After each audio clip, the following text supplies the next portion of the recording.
5장 6절 말씀, 한 절 말씀인데요. 데살로니가전서 5장 6절 한 절 말씀을 같이 한번 한 목소리로 읽어보도록 하겠습니다. 제가 가진 성경으로는요, 신약성경 333쪽에 데살로니가전서 5장 6절입니다. 같이 있습니다.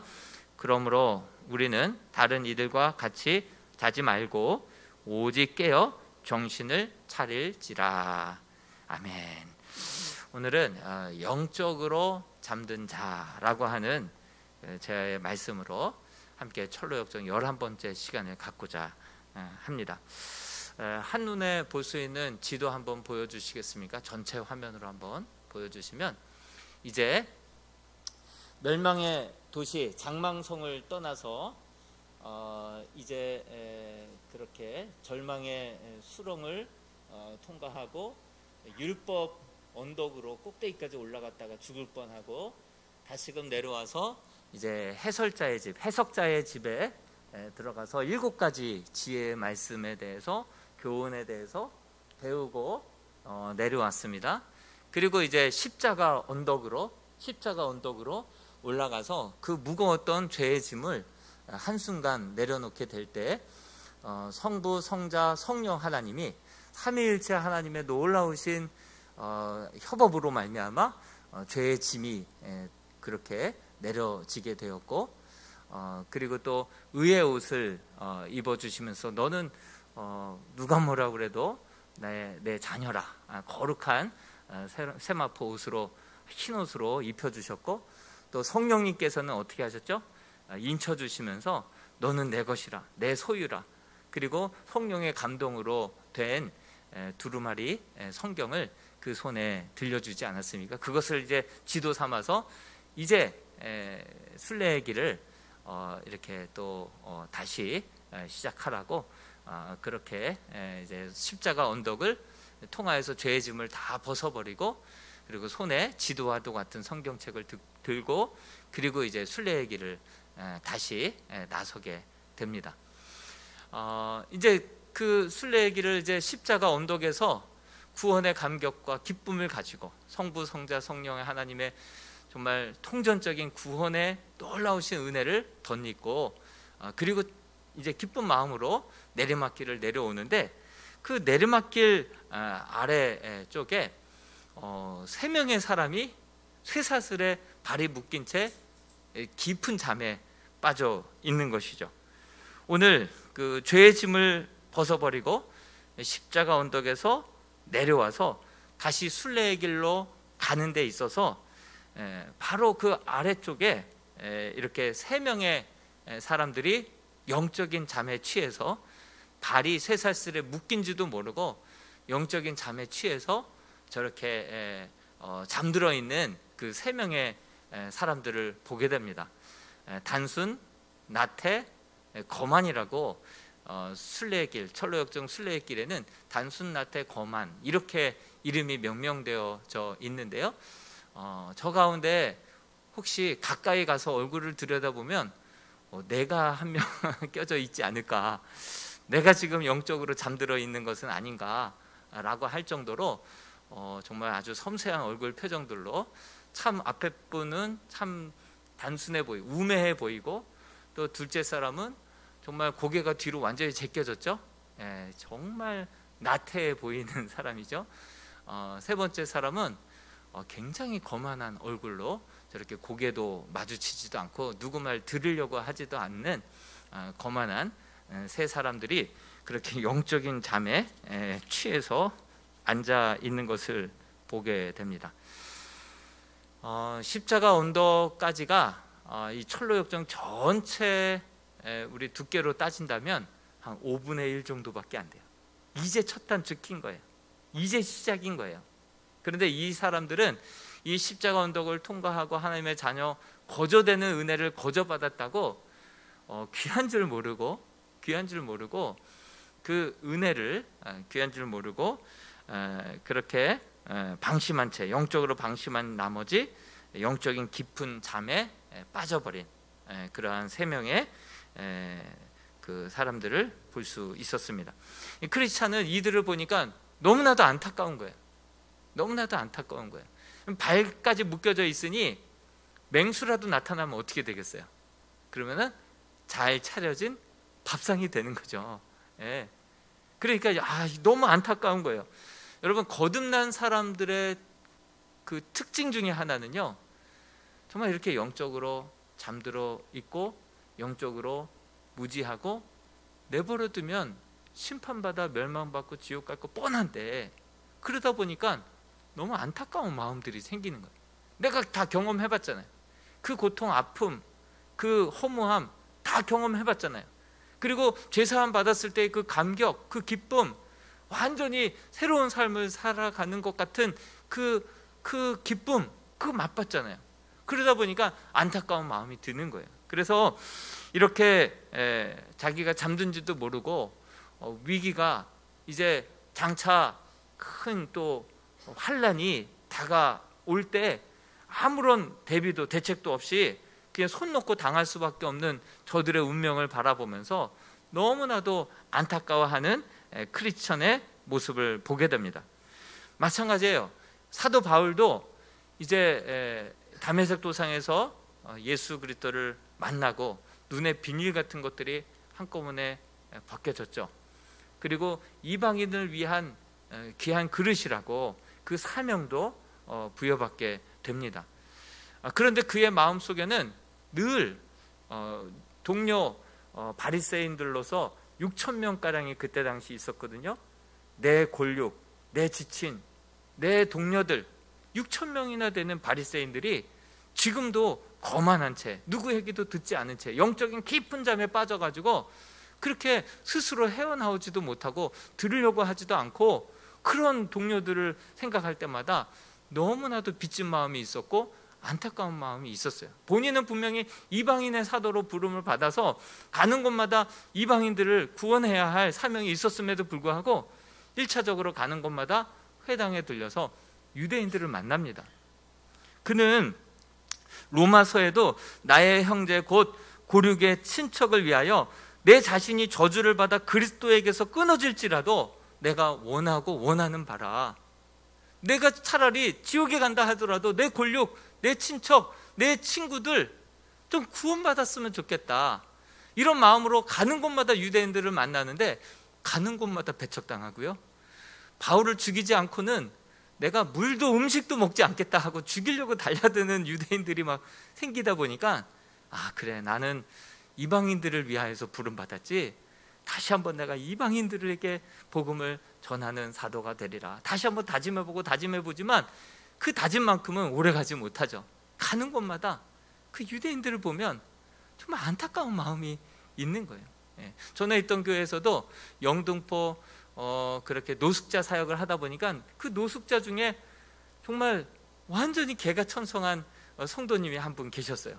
그러다 보니까 그 친구는 늘 영등포 그 역전에 오고 가면서 정말 추운 사람들 옷 아주 저렴한 곳에서 사다가 주고, 기초생활 수급 받고, 또 집도 나오고, 그리고 빵 기술도 배우고, 뭐 완전히 사람이 달라졌어요. 완전히 달라졌는데 그 친구는 정말 이 노숙자들에 대한 그 사명감이 있는 거예요. 안타까운 마음이 있는 거예요. 그래서 막 갖다 주고 정말 안타까워하는 마음으로 복음을 전하고, 그렇게 빚진 마음으로 그렇게 살아가고 있는 그런 형제가 있는데, 우리 영적으로 이렇게 거듭난 사람들, 주님을 인격적으로 만난 사람들, 정말 죽다가 살아난 사람들, 이런 빚진 마음이 있는 거예요. 전하지 않고는 견딜 수 없는 그런 뜨거운 마음이 있는 거예요. 사도 바울과 같은 그런 마음이 있는 거예요.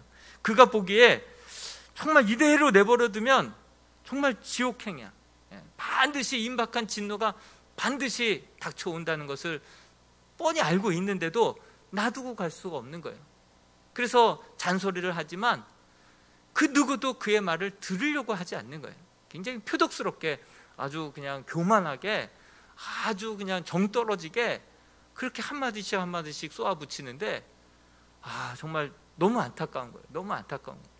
여러분, 우리는 구원받은 자답게, 주님의 자녀답게 정말 주님을 알지 못하고 세상에서 방황할 때 정말 그런 영혼들을 바라보면 우리가 그런 안타까운 마음들이 당연히 느껴져야 되고, 전하지 않고는 견딜 수 없는 그러한 마음과 열정으로 우리는 문을 두들기고 최소한 그를 위해서 기도하는 그러한 크리스찬이 되어야 할 줄로 믿습니다.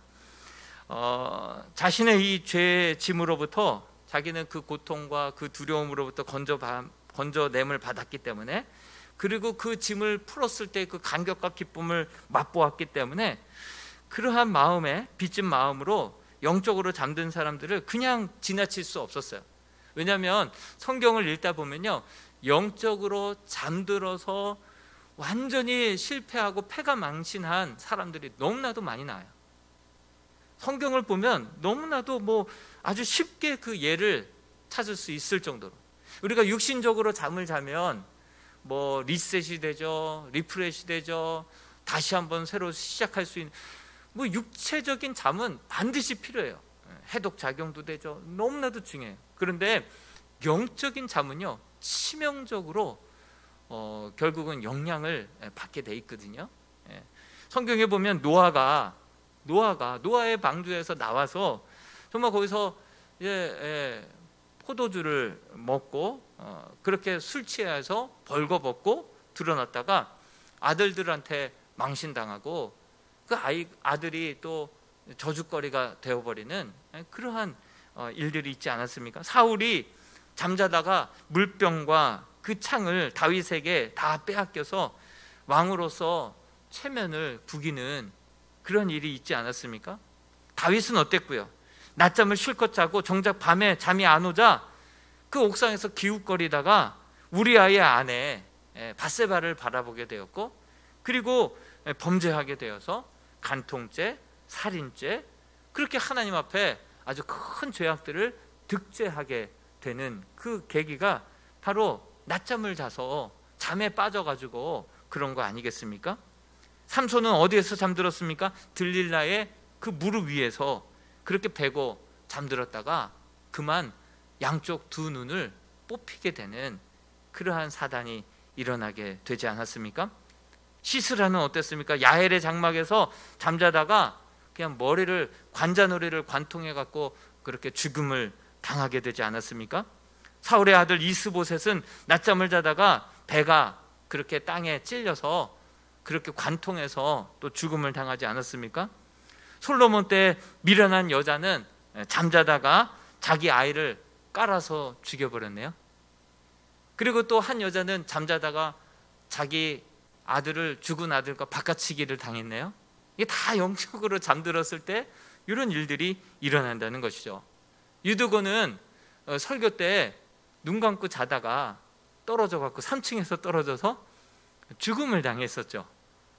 그래서 또 다시 바울이 죽은 것이 아니라 잔다 하면서 또 살려줘 가지고 죽다가 살아난, 또 베드로는 겟세마네 동산에서 한시도 깨어 기도할 수 없더냐, 이렇게 3번씩이나 예수님이 깨워주셨건만 여전히 해롱해롱 깨어 기도하지 못하다가 막상 군인들이 막 다가오니까 막 잠결에 잠도 제대로 깨지 못한 것 같아요.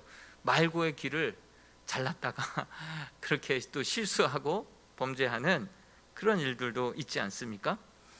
육신의 잠은 유익하지만 이렇게 영혼의 잠은 심각한 합병증들을 그렇게 가져오게 된다라는 사실을 우리는 잊지 말았으면 좋겠습니다. 존 버녀는 영적으로 잠든 3가지 이유를 그렇게 표현하는데, 3종류의 사람으로 이러한 경우에 영적으로 깊은 잠에 빠질 수 있다라는 것을 이런 스토리식으로 풀어냈습니다.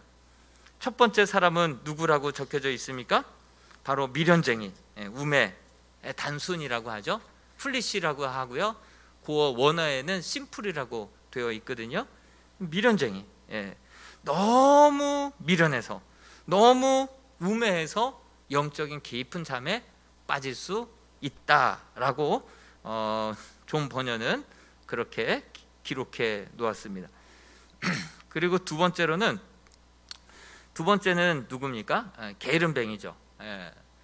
너무 나태해서 영적인 깊은 잠에 빠질 수 있다라는 것을 이렇게 경고하고 이야기에 수록해 놓았습니다.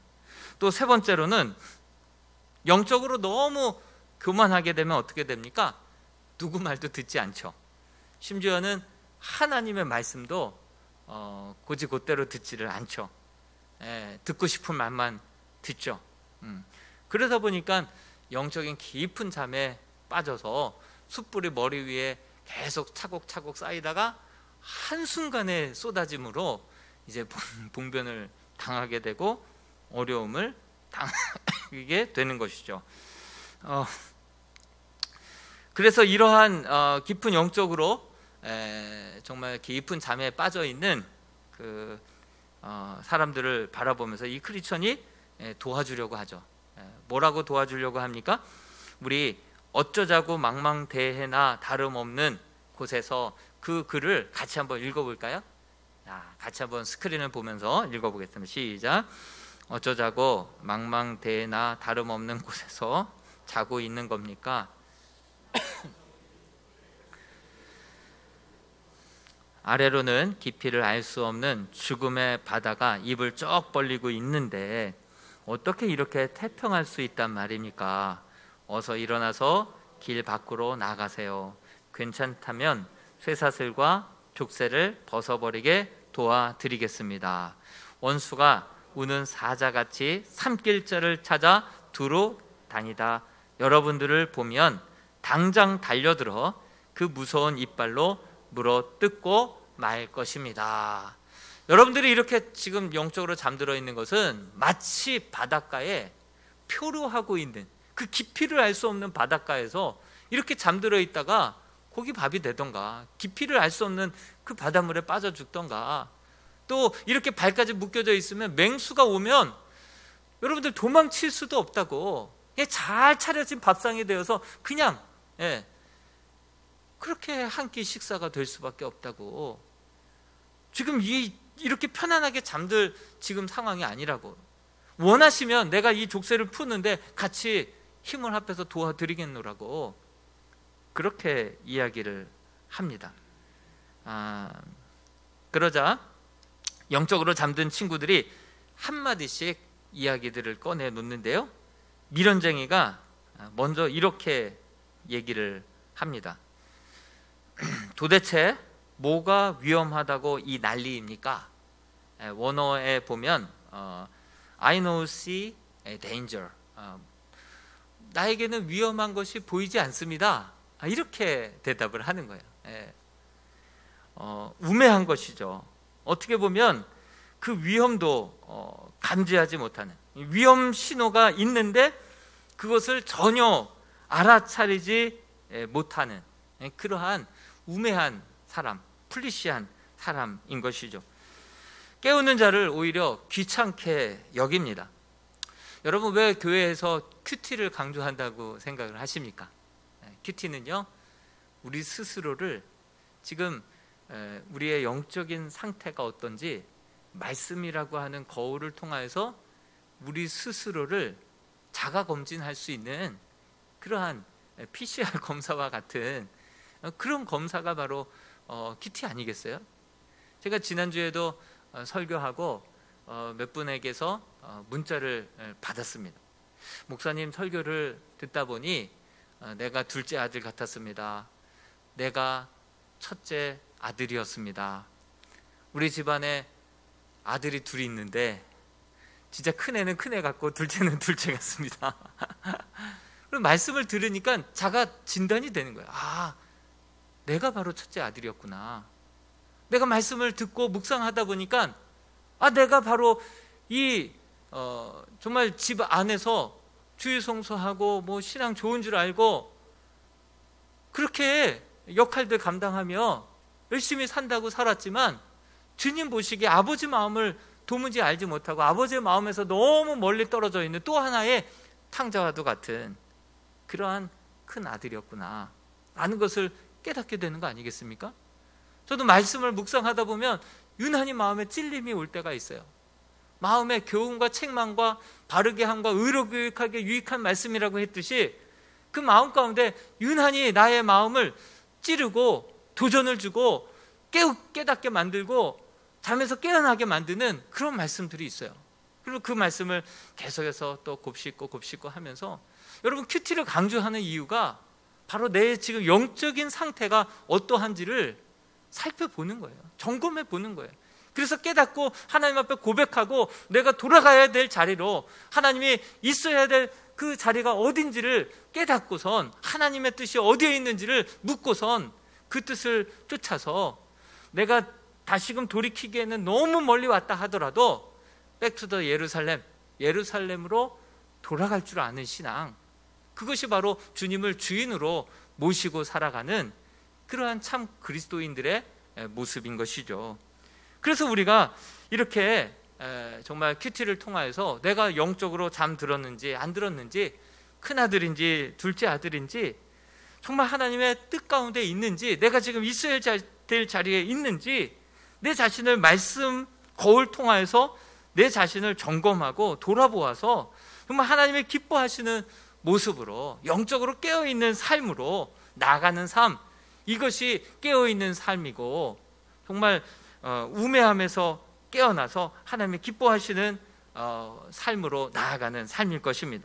우리 잠언서 5장 22절에서 23절까지 말씀을 같이 한번 읽어보겠습니다. 시작.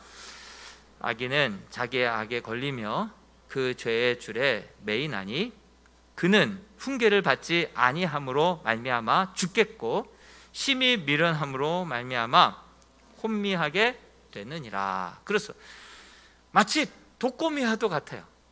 독이 있어서 그 독에 이렇게 찔리게 되면 이제 서서히 이제 자각 증상이 나타나고 마취가 되죠. 그러는 가운데 이 독거미가 악으로 그 영혼을 이렇게 죄의 줄로 맨다라고 말하고 있죠.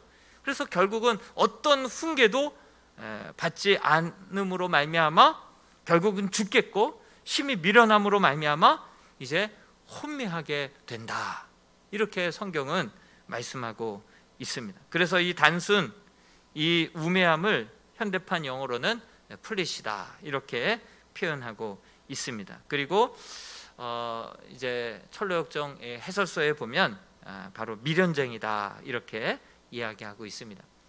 마치 우리가 알아듣기 쉬운 질병으로 얘기하자면 암과 같은 병이죠. 암과 같은 병, 간암, 그리고 뭐 췌장암, 이런 부분들은 자각 증상이 별로 있지가 않는 거예요. 그러다 보니 병원에 가서 치료받을 그 시기를, 타임을 다 놓쳐버리는 거예요. 자각 증상이 없으니까. 그러다가 증상이 나타나서 문제가 있어서 병원에 가보면 이미 이제 늦은 거죠. 그래서 이런 우매함으로 영적인 깊은 잠에 빠져서 신앙생활하는 사람들은 괜찮겠거니 자각 증세도 없고 영적으로 잠들어 있다가, 그러다가 한순간 문제와 위기가 발생되었을 때는 손쏘기에는 너무 늦어버린, 그러나 아무리 늦었다 할지라도 바로 그때가 하나님 앞에 나와서 엎드리고 주의 옷자락이라도 붙잡으면 그때가 가장 빠른 때인 줄로 믿습니다. 바로 이 우매자가 이렇게 영적으로 잠들어 있으면 마치 이런 췌장암이나 이런 간암처럼 자각 증상이 없다가 증상이 나타날 때는 이미 늦게 발견이 돼서 손쓸 수 없는 그런 영적인 상태와 똑같다라고 하는 사실을 기억하면서 영적으로 깨어있기를 바랍니다. 해석자의 집에서 끝자락에 이제 철장에 갇혀져 있는 그 사람을 보고 해석자가 얘기하지 않습니까? 한때는 믿음이 아주 좋았노라고. 정말 이 사람과 같이만 믿으면 정말 더할 나위 없다 할 정도로 샘플이 됐던 사람이라고. 근데 그러한 자가 지금은 저렇게 희망도 없고 절망 가운데 빠져가지고 저렇게 철장 신세해서 죽음만 기다리고 있는 사람이 되었다고. 그러니 항상 깨어 있으라고 이렇게 얘기하지 않았습니까? 그래서 그러한 경각심을, 우리가 경계의식을 가지고 신앙생활을 해야 한다는 것이죠. 두 번째로 게으름뱅이, 나태라고도 하죠. 나태, 단순 나태, 거만. 둘 중에 두 번째 게으름뱅이죠. 뭐라고 답변을 했냐면 조금만 더 잤으면 딱 좋았는데 이렇게 얘기합니다. 왜 잠을 깨고 그러냐고, 왜 단잠을 깨냐고, 조금만 더 좀 잤으면, 마저 이 꿈을 꿨으면 로또 당첨됐을 텐데 왜 깨가지고 이랬냐고. 존 버녀는 철로역정에서 두 번째로 게으름 때문에, 나태함 때문에 잠들었다라고 묘사하고 있습니다. 그는 분명 이 잠언 6장을 염두하고 이 글을 썼으리라 생각해 봅니다. 잠언서 6장 9절에서 10절 말씀을 같이 한번 읽어보겠습니다. 시작. 게으른 자여, 내가 어느 때까지 누워 있겠느냐? 내가 어느 때에 잠이 깨어 일어나겠느냐? 좀 더 자자, 좀 더 졸자, 손을 모으고 좀 더 누워 있자 하면. 여러분, 이 모습 낯설지 않지 않습니까? 내 모습 같지 않습니까? 아침마다 내 모습 같지 않습니까? 새벽에 기도하지 못하면 하루 종일 기도 못합니다. 제가 경험자예요. 목사도 그런데 아침에 기도하지 못하면 시간 내서 다른 때 기도 잘 안 되더라고요. 마음은요, 물 위도 걸어요.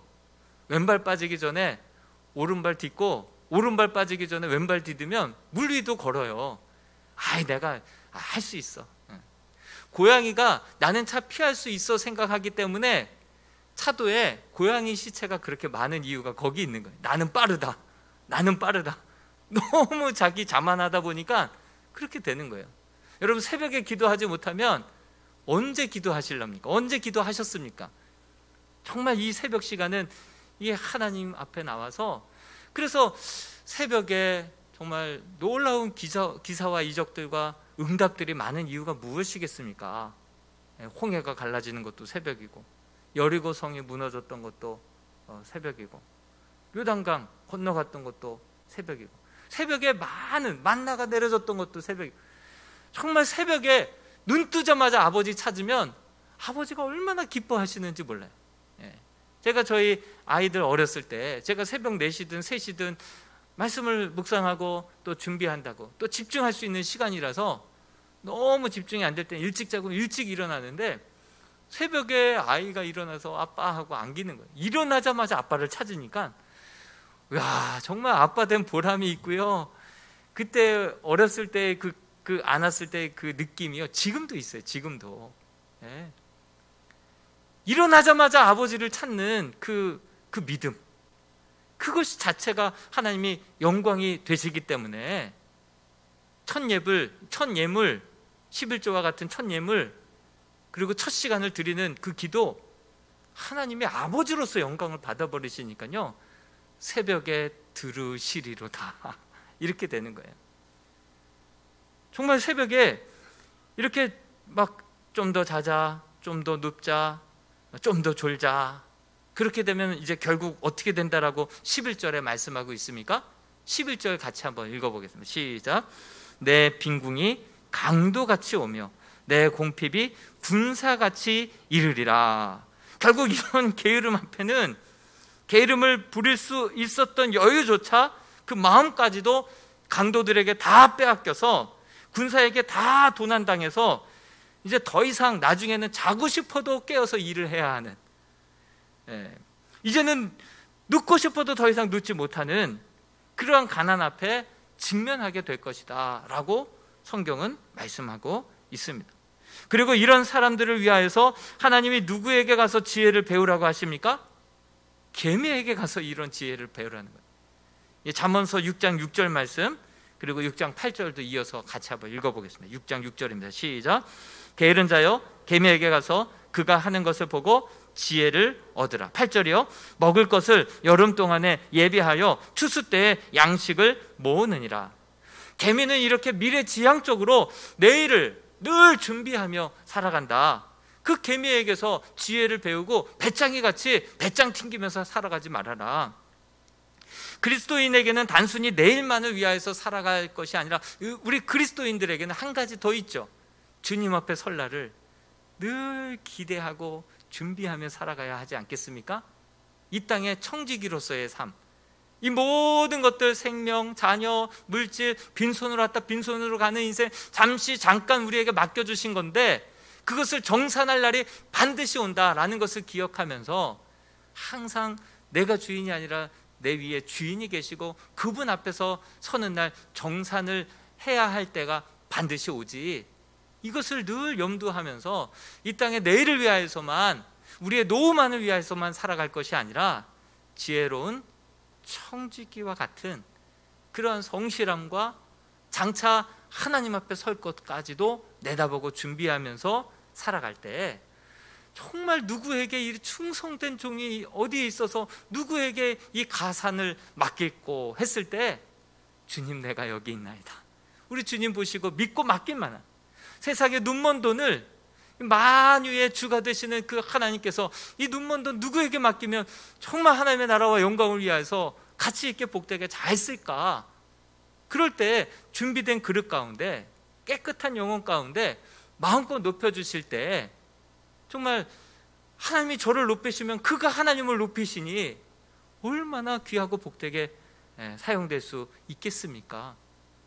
그렇게 우리가 정말 영적으로 깨어서 개미에게서 지혜를 얻어서 내일을 위해서 잘 성실하게 준비하고, 또 누가 보든 안 보든 정말 충성된 주의 일꾼이 되고 장차 주님 앞에 설 날까지 내다보며 거룩한 주의 순결한 신부와 같이, 청지기와 같이 정말 잘 준비하며 살아가는 지혜로운 복된 성도들이 될 수 있기를 바랍니다. 세 번째로 영적인 잠에 빠지는 세 번째 원인, 바로 교만함입니다. 너무 교만해서, 너무 거만해서 영적인 잠에 깊이 빠져 있는 한 사람이 있습니다. 제가 필그림 하우스에 가서 이 거만 얼굴을 보니까요, 진짜 거만하게 생겼어요. 저기서는 고개 돌리고 잘 안 보이는데 거만한 친구는 진짜 거만하게 생겼습니다. 그는 뭐라고 이렇게 이야기를 하냐면요, 사람마다 생각이 다르고 갈 길이 다 다른 거요. 괜히 끼어들어 이래라 저래라 하지 말고 대개 앞가름이나 잘하쇼, 이렇게 쏴 붙입니다.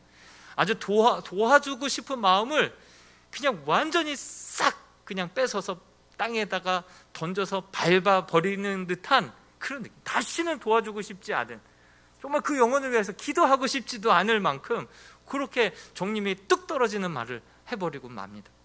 그래서 이제 결국 크리스찬은 도와주고 싶어도 이제 뭐 정이 안 가고 마음이 배려버려가지고 도와줘도 도움을 받으려고 하지도 않으니까 도와줄 수도 없어서 결국은 그 길을 지나쳐 버리는데, 결국은 어떻게 됐겠습니까? 그냥 안 봐도 모니터죠. 잘 차려진 사자의 밥상이 되어 버렸을 것이죠. 수많은 젊은이들에게 이런 광고가 아주 유행입니다. 나는 내 운명의 주인이야. 나는 나야. 나는 나일 뿐이야. 왜 다른 사람들 의식하면서 살아? 무슨 다른 사람들의 뭐라고 잔소리하는, 부모라 하더라도 그런 잔소리 필요 없어. 너는 너야. 너의 인생을 살아. 멋져 보이지 않습니까? 너는 너의 인생의 선장이야. 멋져 보이지 않습니까? 그런데요, 우리 크리스찬들은요, 정말 이 말에 동의해서는 안 되죠. 우리의 진짜 주인은 누구죠? 우리의 진짜 선장은 누구죠? 하나님 한 분인 줄로 믿습니다. 우리는 내가 내 삶의 주인 되어 살아봤잖아요.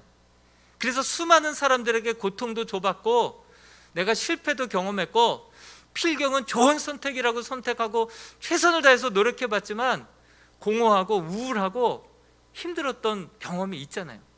그래서 정말 나의 죄를 깨닫고 정말 나의 인생의 핸들을 주님께 맡기기로 결단하고 다짐해서 주님을 나의 구주로, 주님을 나의 주인으로 모시고 살아가는 자들이 저와 여러분들 아닙니까?